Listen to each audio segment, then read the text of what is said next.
Hola, buenas noches. La noticia del día tiene que ver con el diálogo que sostuvieron el presidente Duque y el presidente Trump de los Estados Unidos. ¿Cómo enfrentar el coronavirus? Ayudas de Estados Unidos para Colombia y Venezuela fueron los temas.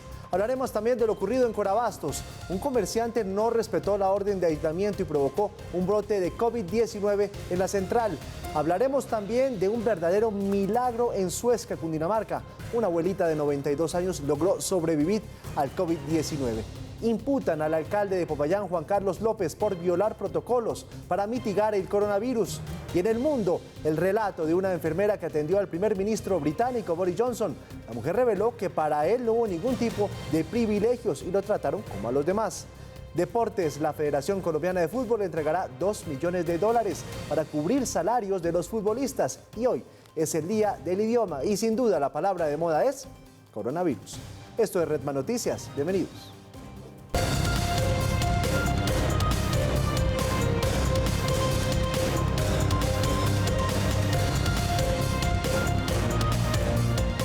Comienza Red Más Noticias.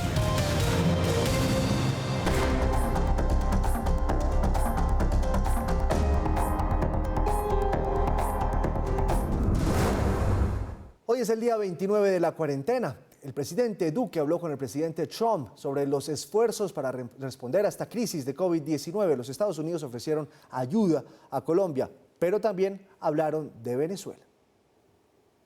Según comunicó la Casa Blanca y confirmó Palacio, ambos líderes destacaron la importancia de trabajar juntos para abordar los desafíos que enfrentan sus gobiernos ante la pandemia del COVID-19. Se supo que el presidente Trump le ofreció a su homólogo colombiano proporcionar lo que llamó recursos críticos para ayudar al sistema de salud de Colombia. Y pudimos expresarle no solamente nuestro sentimiento de solidaridad, sino también expresarle nuestra gratitud porque Estados Unidos ha manifestado el compromiso de apoyar a nuestro país también en esta coyuntura y que además lo ratificó hoy el presidente Trump de facilitarnos a nosotros el acceso a algún tipo de equipos que sea importante para enfrentar esta contingencia. Y me refiero puntualmente a temas como ventiladores, donde esperamos también en el curso del próximo mes, porque sabemos que también ellos tienen necesidades en otros estados. Aunque no especificó si esto se traduciría en recursos económicos o material tecnológico. Ambos líderes también ratificaron la importancia de su asociación estratégica para el hemisferio occidental y la necesidad de continuar trabajando para abordar la crisis venezolana en curso. Quedaron en mantenerse en estrecha comunicación a medida que avanzan más allá de la crisis del COVID-19. Hay una alerta en Bogotá por un brote de coronavirus en Corabastos, la central de alimentos más grande que tiene el país. Se identificaron 7 casos positivos en locales de la bodega 13. El distrito ordenó labores de desinfección todos los fines de semana. Desafortunadamente todo tiene que ver con una persona que no respetó el aislamiento. La Secretaría de Salud había identificado días atrás a 3 personas con coronavirus que trabajaban en locales de la bodega 13. Los empleados no cumplieron con la orden de aislamiento y desinfección y regresaron al trabajo. Tenemos hoy lamentablemente que anunciar que hay un brote de COVID-19 en la bodega 13 de Corabastos. Al mediodía, funcionarios del distrito regresaron y sellaron 2 locales por incumplimiento a los protocolos de la cuarentena. Además de los 2 casos anteriores, se detectaron 5 infectados más, por lo que se tomaron medidas extremas de bioseguridad. Los días sábados de 4 p.m. a domingo 4 p.m. no podrá operar la plaza para venta y atención al público porque debe realizarse en este periodo de 24 horas una desinfección integral de toda la central de abastos. A los establecimientos se les impuso comparendo de 32 salarios mínimos diarios legales vigentes y además se ordenó cambios en el horario de abastecimiento entre las 8 de la noche y las 3 de la madrugada. Les pedimos a todas las personas que no tienen que venir a Corabastos de manera necesaria que se abstengan de venir a esta plaza. Horas antes, a las 5 de la mañana, la policía persiguió un grupo de comerciantes y trabajadores que huían por los techos tras tomar trago en una de las bodegas. De inmediato se activa un plan candado dentro de Corabastos y se logra la captura de 10 personas. Entre ellas están 7 hombres y 3 mujeres. La Secretaría de Salud continuará con los controles de temperatura y las visitas a negocios. Hay que tener cuidado, hay que guardar la cuarentena, no hay nada que hacer. Una historia de esperanza. Una abuela de 92 años y su nieto de 50 años protagonizan hoy una historia que nos llena de mucha fe. Gracias a la ayuda de los médicos del Hospital de Suezca, en Cundinamarca, muy cerca de Bogotá, lograron vencer el coronavirus luego de 3 semanas de una batalla muy dura. Esta es una de esas historias que pintaba para tragedia, pero que se transformó en epopeya. Los aplausos que les brindaron a Joaquina Garzón y Gonzalo Jiménez son el homenaje a un par de guerreros inclaudicables. Todo lo que podían tener en su contra se les juntó. Primero, nadie se explica cómo diablos llegó el virus a su casa, en una vereda alejadísima de Suezca, Cundinamarca. Son pacientes que viven en el área rural del municipio de Suezca. Fue un caso que no se generó allí, sino que fue traído del exterior, pero que esperamos con fe y esperanza todas las personas que residen en esa vereda lo reciban con un gran aplauso. Luego fue la edad de ella, que la convertía en presa fácil para el COVID y el delicado estado de salud de ambos. Quien a pesar de tener una comorbilidad como la hipertensión, ha podido recuperarse gracias al compromiso y al trabajo arduo de todo este personal de salud que nos acompaña hoy. Y como si fuera poco, llegaron a un hospital donde no hay unidad de cuidados intensivos, pero sí un grupo de supermanes que se jugaron la vida por sacarlos adelante. Sí se puede. Este personal de salud ha estado comprometido, ha garantizado todas las atenciones para la población que ha estado acá. Cuando se enfermaron, traerlos hasta el pueblo fue una verdadera odisea, pero el destino obró el milagro. Estos pacientes fueron traídos con ambulancia del hospital de la vereda Tausaquira del municipio de Suezca aquí al hospital por una llamada que hicieron uno de sus familiares. Luego lucharon 19 días contra el COVID, una batalla sin cuartel que culminó hace 24 horas cuando literalmente pudieron volver a respirar tranquilos. Vimos que eran pacientes asintomáticos, permanecían asintomáticos, evolucionaban de una manera muy rápida. Ella, tan sabia como sus canas, dice que no es más que otra de las duras pruebas que Dios le puso en la vida y que lo único que quiere es volver a abrazar a los suyos. Muy bien atendidos y todo. Sí, estuve muy bien acá. Sí, me voy para mi casa. Él, un poco más consciente de lo que pasó, dijo sin tapujos que la ayuda de los médicos y las enfermeras fue como ganarse el premio gordo de la lotería. Buena atención de aquí del hospital y las muchachas también son muy buena gente, las médicas. Se fueron orondos a casa, él convencido de que comenzó a vivir horas extras. Ella a llorar a uno de sus hijos, que también se murió por culpa de ese bicho malo. Y con la certeza absoluta de que les contará a sus nietos el último cuento que le faltaba por contar. Me llena de mucha alegría contar estas historias de muchos colombianos que están ganando esta batalla contra el COVID-19. Durante toda la semana hemos recibido aquí en Red Más Noticias mensajes por nuestras redes sociales, Twitter y Facebook, contándonos por los precios de los servicios públicos. Las facturas están llegando con unos incrementos inusuales, cuando el gobierno había dicho que eso no debería suceder. Hoy hemos invitado al noticiero a la Superintendente de Servicios Públicos, doctora Natasha Avendaño. Muy buenas noches y gracias por estar con nosotros. Buenas noches para todos en estudio de Red Más Noticias y pues para todos quienes nos siguen por redes sociales. Señora Superintendente, ¿qué fue lo que pasó? ¿Por qué se están quejando tanto los usuarios? ¿Por qué les subieron los recibos de la luz, del agua? ¿Esto es normal? A ver, creo que aquí hay algo que es muy importante. Primero que todo, manifestarle a los usuarios y a todos los colombianos que la superintendencia ha estado vigilante de que estas situaciones que están siendo denunciadas, que ya llevan más o menos unas 3 semanas las quejas sobre el costo de los servicios públicos, en particular del servicio de energía, les hemos estado haciendo el seguimiento adecuado para garantizar que no se está cometiendo ningún abuso.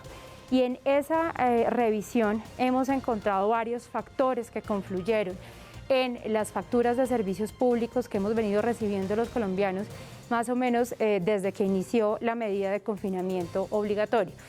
Uno de ellos es que la energía que se facturó o que empezamos a recibir las facturas desde más o menos mediados de marzo es la energía que las empresas de distribución y comercialización compraron en el mes de febrero y a principios de marzo, y que esa energía, por los precios de bolsa que se dieron en ese momento, que alcanzaron a superar los 600 pesos por kilovatio hora, pues se ven reflejados en el componente de generación que pagamos todos los colombianos por la situación de la baja en los embalses en ese momento.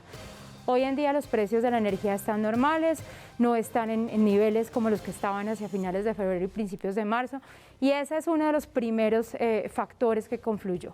El segundo factor es que también empezaron a regir en varias compañías de distribución del país la nueva metodología tarifaria autorizada por la Comisión de Regulación de Energía y Gas. Y ahí se juntaron los dos componentes y por eso en algunas zonas del país más que en otras se ven unos incrementos.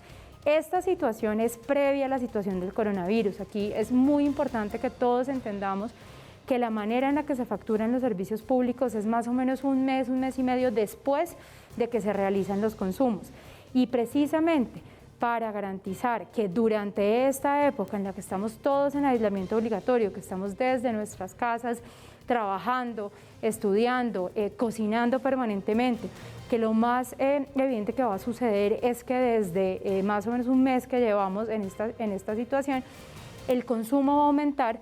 Por eso el Gobierno Nacional ha tomado unas medidas mediante decretos y mediante las resoluciones de las comisiones de regulación de suspender cualquier aumento. Entonces, en materia de energía, esa suspensión de cualquier aumento de la factura, y no de la factura como tal, sino del valor del kilovatio, del costo de la energía, fue expedida la semana pasada. Y de ahí en adelante es que se suspende. Entonces, en las próximas facturas que recibamos los colombianos, que ya van a tener no el incremento de la tarifa, sino el incremento del consumo por la medida de aislamiento obligatorio, van a estar suspendidos el valor y por lo tanto, si bien puede que aumente el costo total de la factura por consumo, también están estas otras medidas complementarias para poder aliviar el bolsillo de los colombianos, obligatorias para los estratos 1, 2, 3 y 4, que las facturas se refinancien entre 24 o a 36 meses, los de 1 y 2 y 3 y 4 a 24 meses, y que las empresas no pueden proceder a la suspensión del servicio por el no pago, precisamente porque se están poniendo estas medidas a disposición de todos los colombianos y en particular de los colombianos menos favorecidos para que podamos disfrutar de los servicios públicos mientras estamos cuidándonos y solidariamente contribuyendo a la no propagación del coronavirus. Pues es muy oportuna esa explicación que usted nos está dando de por qué se dieron esos incrementos en las tarifas. Pero aún así, ¿ustedes tienen algún plan para controlar algún abuso que se pueda dar en el cobro de estas facturas en este momento? Sí, señor, claro que sí. Desde el 17 de marzo la Superintendencia expidió la primera circular en la que se daban instrucciones a los prestadores y en la que se suspendía la atención presencial, precisamente yendo en la línea de garantizar el menor contacto social y por lo tanto ayudar a controlar la propagación del COVID-19. En ese momento repotenciamos y mejoramos la disposición de nuestros canales no presenciales, la línea de atención nacional, la línea a través de la página de internet www.superservicios.gov.co, la plataforma Te Resuelvo. Ahora tenemos un nuevo servicio que es el chat de la plataforma Te Resuelvo, donde podemos atender inquietudes en línea. Entonces, todos estos servicios de la Superintendencia no presenciales están a disposición de los usuarios para que los usen, para que nos interpongan sus quejas por ahí, para que nosotros podamos estar teniendo esa percepción. Obviamente todas las denuncias que se hacen a través de los medios de comunicación y de redes sociales son inmediatamente recibidas en la Superintendencia como denuncias de los ciudadanos y en esa manera entramos inmediatamente a revisar si ha habido, o pues hacer controles tarifarios a las empresas, a revisar si están incumpliendo de alguna manera la normatividad y sobre todo en este momento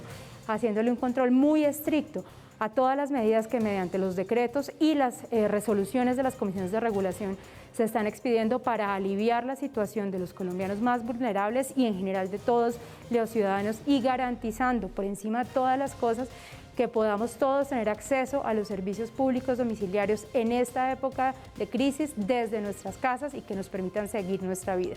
Entonces, la invitación es que los ciudadanos confíen en la Superintendencia, escriban, utilicen las redes sociales, utilicen la plataforma Te Resuelvo, utilicen la página y las líneas de atención Y allí, con esas denuncias, pues efectivamente estamos tomando las acciones. Por ejemplo, ha habido en los últimos 2 días una ola creciente de denuncias acerca del cobro por promedio de algunas empresas de distribución en el país.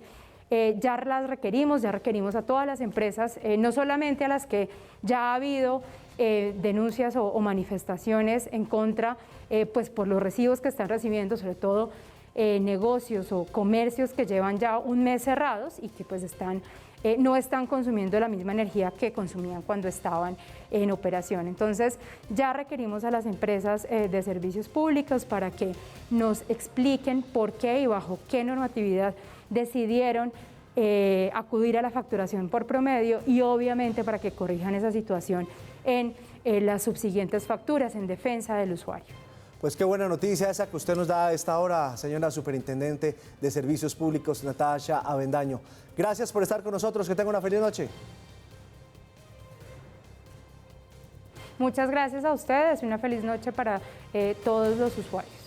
Ahí lo tienen ustedes, la superintendencia está actuando, tiene los canales. Si usted conoce de algún caso, usted es víctima de un caso en el que considere que de pronto estas empresas han puesto un cobro que no corresponde, que está muy por encima de lo que usted venía pagando, pues tiene a dónde acudir, pone la queja a la Superintendencia de Servicios Públicos, pues va a investigar y va a tratar de indagar por qué pasó esa situación. Continuamos. No cesa la ola de indignación, repudio por la amenaza de muerte que recibió un médico en el norte de Bogotá. En un anónimo le dicen que si no se va de su apartamento pueden asesinar a su esposa y a sus hijitos. Una noticia absurda. La fiscalía, la policía ya tienen los videos, ya tienen las pistas. Muy probablemente lo van a capturar en las próximas horas. Doctor, si no se va, matamos a su esposa e hijos. Le escribieron cerca a la puerta de su apartamento a un médico pediatra, habitante de este conjunto de la localidad de Usaquén. El autor de la amenaza sabía que en los pasillos del edificio no hay cámaras y al parecer usó las escaleras para no ser captado por la unidad de video del ascensor. La amenaza llenó de dolor y solidaridad a sus colegas. Eso no lo podemos permitir. O sea, que le amenacen de muerte a la familia, a la esposa, a los hijos. Es algo inaceptable. O sea, ponemos a cara todos los días por todo el mundo y llegar a su casa después de estar expuesto y recibir eso es algo que no tiene nombre. El secretario de Salud, Alejandro Gómez, se mostró molesto por lo ocurrido. Estamos indignados, estamos sobre todo tristes ante la evidencia del maltrato que algunas pocas personas le están dando al gremio de la salud. En el conjunto saben que el responsable está cerca, que sin saberlo se lo han cruzado en la portería o en el parque de los niños o en el parqueadero. Y nuestro circuito cerrado de televisión pues sí tiene puntos estratégicos, pero como bien lo manifestábamos no tiene señales en cada piso, entonces es difícil establecer si es de la misma torre, si es de personas externas. Hay un día que lo ve todo y así se esconda, la conciencia la lleva en su corazón y Dios es el que le va a recompensar que lo que se hace se devuelve el doble. Es algo que no se puede creer sabiendo que son profesionales que luchan por nosotros y que hoy en día dependemos de ellos. O sea, no cabe en la cabeza de nadie amenazar a un ser que le sirve a otro para protegernos. El distrito, la policía y la fiscalía ya tienen varias pistas para dar con el autor. La denuncia está, ya se hizo, la policía la asumió y la convierte en una noticia criminal y hace una investigación penal. Eso ya está avanzando. La policía desde luego hace acompañamiento al caso. El médico asegura que ya está bueno de maltrato, que el tiempo es mejor gastarlo en salvar vidas que en sembrar odio. No hay derecho, los médicos están para salvarnos la vida, están entregando incluso sus vidas, están exponiéndose, no solo ellos, sus familias, hay que tratarlos con todo el cariño. Si usted puede aplaudirlos a las 8 de la noche como se ha venido haciendo, hágalo. Ellos están haciendo un esfuerzo muy grande por salvar la vida de todos nosotros. No hay derecho que por el hecho de ser médico reciban una amenaza de muerte. Pero como les dije, ya la fiscalía y la policía tienen pistas sólidas. Muy pronto vamos a tener noticias de quién es ese desadaptado que hizo esta amenaza contra ese doctor. Repasamos las cifras de contagios en el día hoy en Colombia. 205 personas hoy resultaron contagiadas con coronavirus. Es la cifra más fresquita que ha conocido el país, que ha conocido el Ministerio de Salud. 9 personas perdieron la vida en el día de hoy a causa del coronavirus. Eso quiere decir que se procesaron 3.457 pruebas en el día de hoy. Los resultados deben salir muy pronto. Y esta es la noticia que nosotros confirmamos hoy a nivel general. Casos confirmados en Colombia, 4.561. Han perecido 215 personas. Y vamos a ver ahora la cifra de recuperados. 927, la cifra que siempre nos gusta decir en la noche. 927 personas que se han recuperado de este coronavirus para un total nacional de 74.957 pruebas realizadas. Esas son las cifras del Ministerio de Salud, lo que podemos contarles a ustedes de coronavirus. Por primera vez en la historia, los principales medios del país se unen para agradecer y movilizar a toda Colombia en beneficio de la gente que lo necesita. Colombia cuida a Colombia. Un día entero de música, artistas, humor e inspiración, resaltando el ingenio y la solidaridad con las que los colombianos nos estamos cuidando entre nosotros. Colombia cuida a Colombia. No te lo pierdas este 1 de mayo. Haz ya tu donación en www.colombiacuidacolombia.com. Seguimos con las noticias. Inocente se declaró el alcalde de Popayán, Juan Carlos López, a quien la Fiscalía señaló de haber ocultado información relacionada con un viaje que hizo a Turquía, en el que se contagió, poniendo en riesgo la salud de la comunidad, de los mandatarios nacionales y también del propio presidente de la República. Recordemos que él entró a la presidencia de la República, dicen las informaciones, sin informar de ese viaje, venía contagiado de COVID-19. La Fiscalía le imputó a López el delito de falsedad ideológica en documento público y se espera que en los próximos días, de manera virtual, ante el Juzgado 45 de Control de Garantías, se defina si van a solicitar algún tipo de medida de aseguramiento en su contra.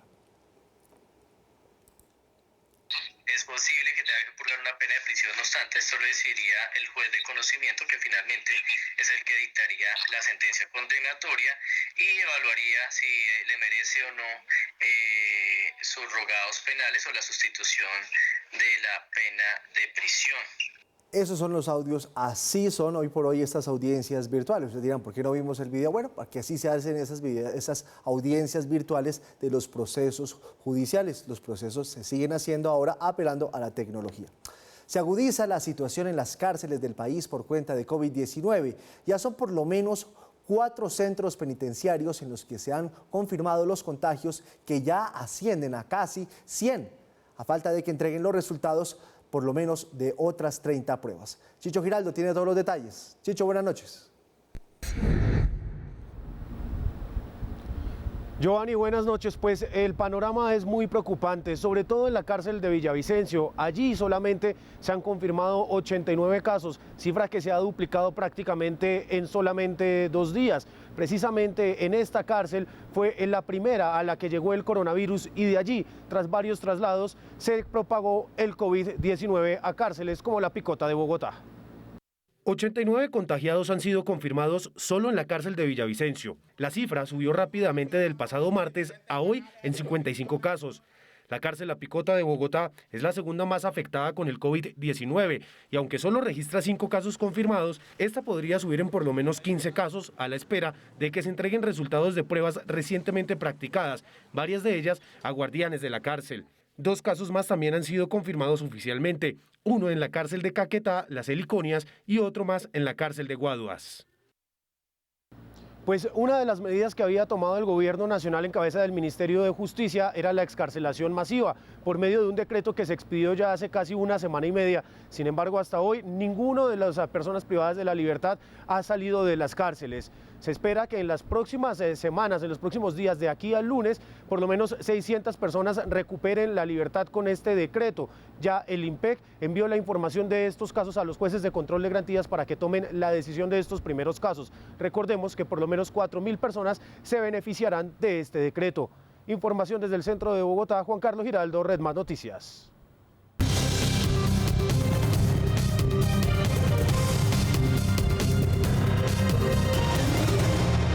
vistazo de lo que está pasando en el mundo. Dicen que la ley es para todos y todos somos iguales ante la ley. Pues esto sí que lo aplican con todo el rigor de la ley en Inglaterra. Dijo la enfermera que atendió a Boris Johnson que allá lo trataron como un paciente más. No le dieron ninguna gabela especial por ser el primer ministro. Eti Grossman, buenas noches. Giovanni, buenas noches. Le cuento que una de las enfermeras que cuidó al primer ministro Boris Johnson contó su experiencia dentro de la unidad de cuidados intensivos y también cómo el mandatario había sido tratado como uno más en el hospital. Entre tanto, en Europa las cifras de contagios y de muertes por fin se estabilizan. He trabajado en cuidados intensivos durante 10 años, he estado en situaciones realmente estresantes y esto no me sorprendió. Él era solo otro paciente, otro día en la oficina. Como cualquier otro paciente de los más de 138.000 casos positivos en Reino Unido, fue atendido el primer ministro Boris Johnson. El territorio británico encara la mayor crisis y el pico de la pandemia sin una figura determinada. Con cerca de 19.000 muertos, el país reportó el deceso de 616 personas en las últimas horas. Johnson, que salió hace 2 semanas de la unidad de cuidados intensivos, elogió el trabajo de esta enfermera. Mi primera reacción fue que era una broma, no lo esperaba. Nos tomamos muy en serio a quienes entran en cuidados intensivos. Para estos pacientes que acuden a nosotros es algo muy aterrador, por lo que no lo tomamos a la ligera y él necesitaba estar allí por sus síntomas. 800 personas participarán en el ensayo de una posible vacuna contra el COVID-19 en Reino Unido. Según la Universidad de Oxford, la inyección podría estar lista para septiembre. En el proceso de flexibilización del confinamiento, España aprobó la salida de más de 6 millones de niños a las calles a partir del próximo lunes. La nación europea cada vez reporta menos víctimas fatales. Tenemos, desgraciadamente, todavía 440 nuevos fallecidos. Con más de 22.000 muertos, España es el segundo país con más fallecidos en el mundo después de Italia, que reporta más de 25.000. Solo en las últimas horas hubo 464 decesos. En nombre del gobierno alemán me gustaría enfatizar que la OMS es un socio indispensable y que la apoyamos en su mandato. Pese a las reservas frente al manejo y al posible encubrimiento de la OMS a China, la canciller alemana reiteró su apoyo a la entidad, además de pedir cautela a los líderes de las 16 regiones del país en este proceso de apertura, ya que la mandataria afirma que van muy rápido. Alemania reportó más de 5.000 muertos y cerca de 151.000 casos positivos. Estados Unidos ya superó la barrera de los 48.000 fallecidos por coronavirus.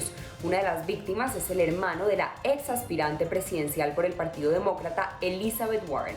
Dentro de otras noticias, el desempleo en el país sigue aumentando y ya llegó a los 26 millones de personas.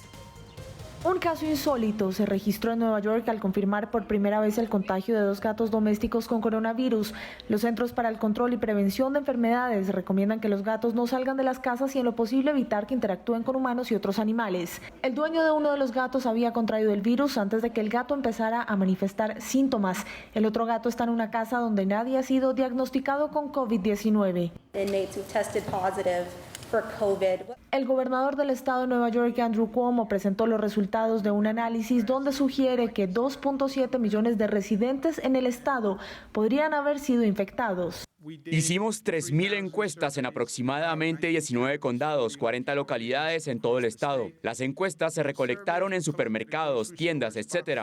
Y eso es importante. Significa que se está evaluando a las personas por definición que están fuera de sus hogares. Además, que un porcentaje de la población habría desarrollado anticuerpos. Pero lo que descubrimos hasta ahora es que el 13.9% dio positivo para tener anticuerpos. ¿Qué significa eso? Significa que se trata de personas infectadas que desarrollaron los anticuerpos para combatir la infección. Entre los 48.000 fallecidos por coronavirus figura el hermano de la senadora y exaspirante presidencial por el Partido Demócrata, Elizabeth Warren, quien dio positivo a COVID-19 el pasado 15 de abril y murió en Oklahoma. Las cifras tampoco son alentadoras en cuanto a desempleo. Según el más reciente informe del Departamento de Trabajo, otros 4.4 millones de personas solicitaron el seguro por desempleo, llegando hacia los 26 millones de desempleados en Estados Unidos por cuenta del virus. Los héroes anónimos que combaten en primera línea a quienes diariamente se enfrentan al COVID-19 también son testimonio de cómo vencerlo, como el caso de esta enfermera en Boston, quien entre aplausos y admiración fue dada de alta de este hospital.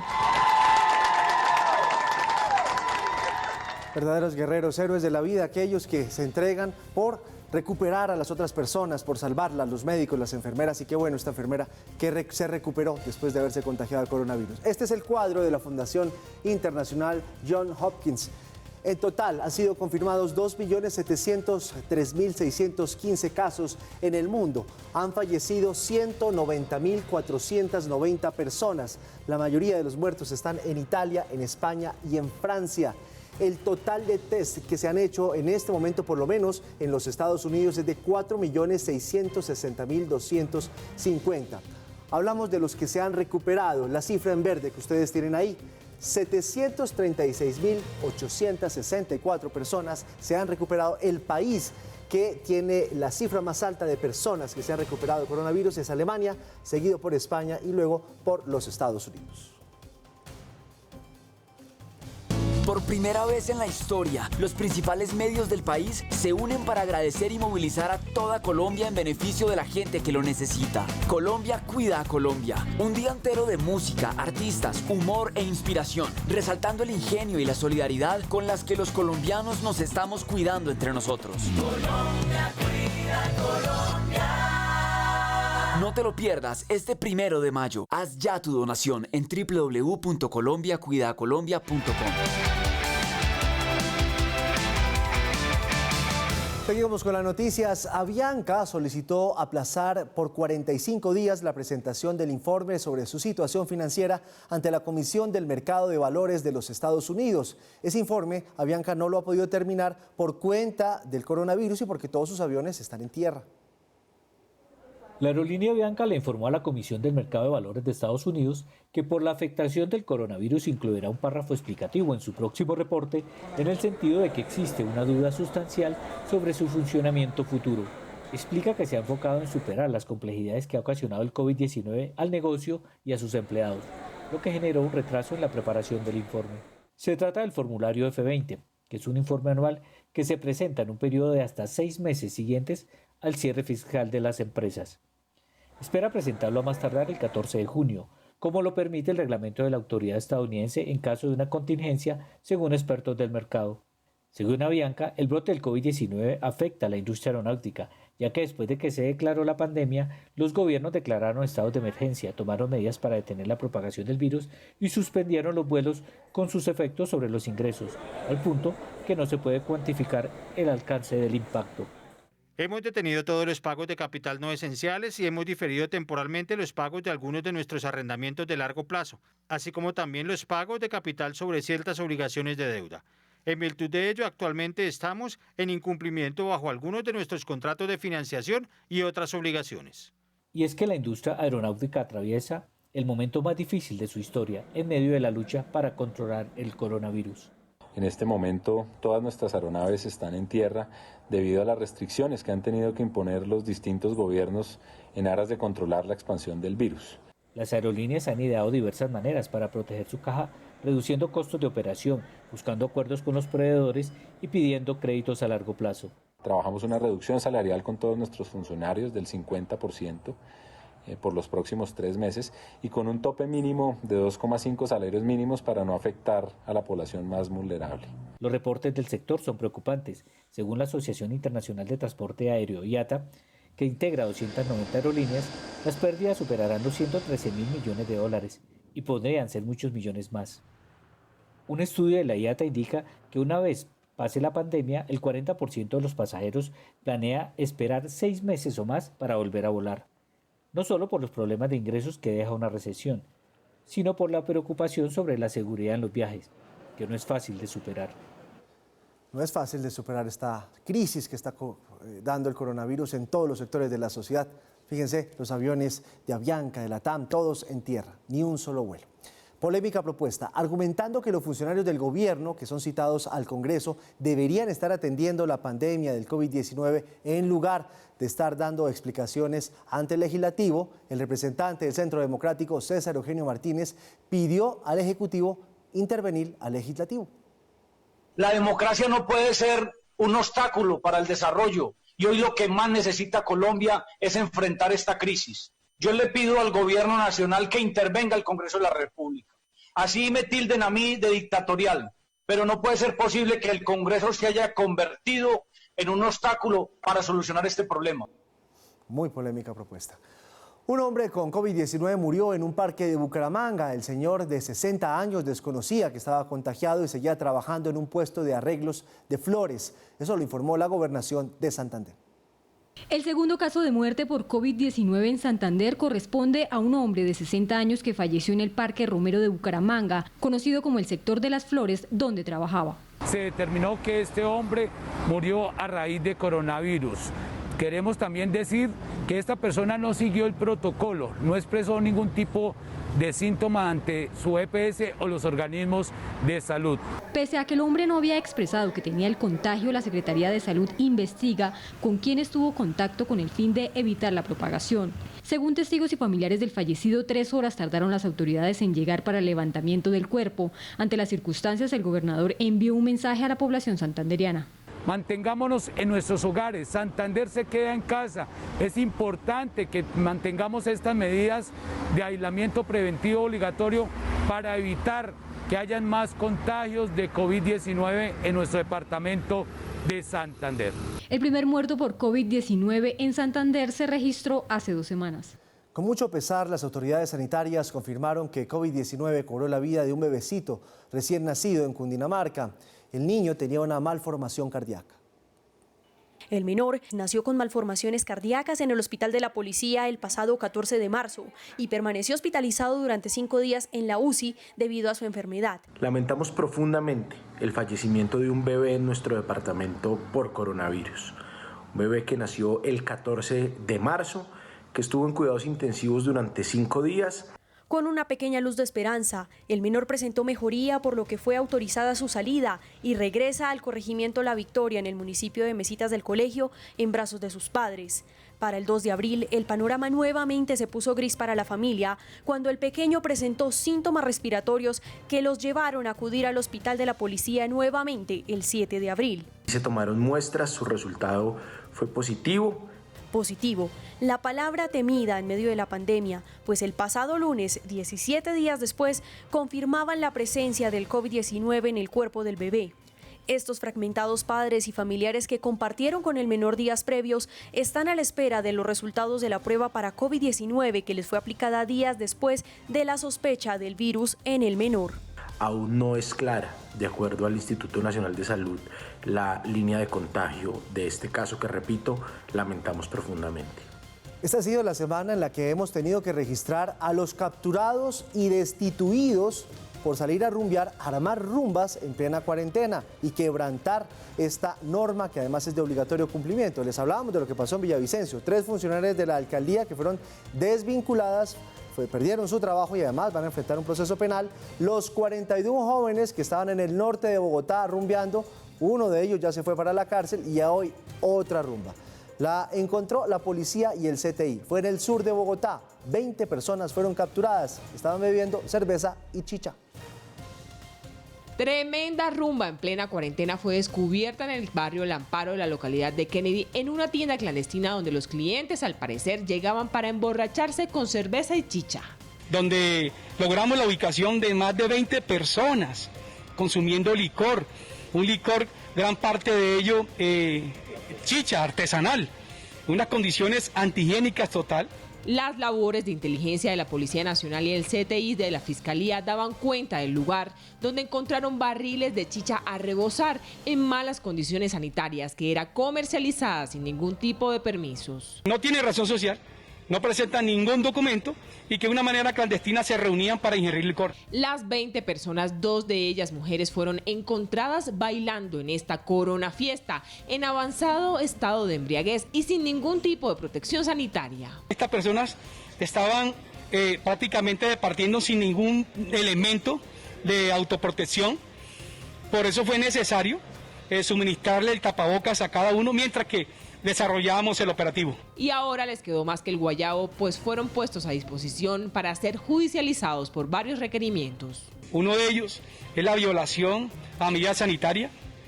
Segundo, el desacato al decreto 106 de la Alcaldía Mayor de Bogotá. Y el otro tema, la suspensión a la actividad comercial. Según las autoridades, el negocio ilegal, que al parecer funcionaba desde hace varias semanas, también tendría habitaciones disponibles para ser usadas por las parejas luego de la ingesta del licor.